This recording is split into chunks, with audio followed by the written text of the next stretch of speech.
ఈరోజు పవన్ కళ్యాణ్ జగన్మోహన్ రెడ్డి చేసిన ఒక పనికి సంబంధించి గవర్నర్ గారు క్షమాపణ చెప్పారు. ఏంటి అది? నేను సింపుల్గానే చెప్తాను.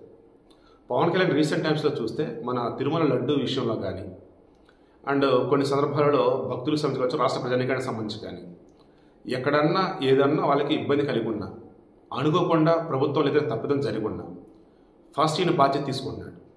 నేను క్షమాపణ చెప్తున్నా, తప్పు జరిగింది. దెన్ ఇంకా అవతల క్రాస్ చెక్ చేసుకోవాల్సి వస్తుంది. నిజంగా అంత పెద్ద తప్పు చేసాం మనం అని చెప్పేసి. ఇప్పుడు జగన్మోహన్ రెడ్డి వంతు. ఇప్పుడు గవర్నర్ గారు నజీర్ గారు ఆయనకి హెల్త్ బాగోల, ఆయన ఉభయ సభను ఉద్దేశించి ప్రసంగం కాబట్టి వచ్చారు, మాట్లాడుతున్నారు.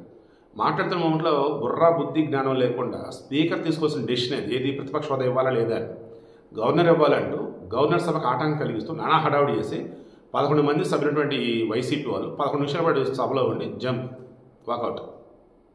దీనికి పవన్ కళ్యాణ్ ఈరోజు చెప్పాడు, అసలు వైసీపీ అంటే గుర్తొస్తుంది ఒక వివేకానంద రెడ్డి హత్య గుర్తొస్తుంది, డాక్టర్ సుధాకర్ రెడ్డి హత్య గుర్తొస్తుంది, డోర్ డెలివరీ చేశారు గోదావరి జిల్లాలో తన డ్రైవర్ వాళ్ళు గుర్తొస్తున్నారు.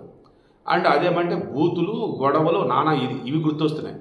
వైసీపీ అంటే ఇవి గుర్తొస్తున్నాయి. ఈరోజు మరలా అదే నిరూపించారు, చూపించారు. సిగ్గేస్తుంది, చిరాకేస్తుంది ఇటువంటి వాళ్ళు ఈ సభలో ఉండటం, ఇటువంటి వాళ్ళు ఈ సభకు వచ్చి మళ్ళీ వెళ్ళటం, గవర్నర్ ప్రసంగిస్తుంటే వాళ్ళు రకం చేయటం నిజంగా చాలా సిగ్గు చేయటం. గవర్నర్ గారికి నేను క్షమాపణ చెప్తున్నానని అన్నారు.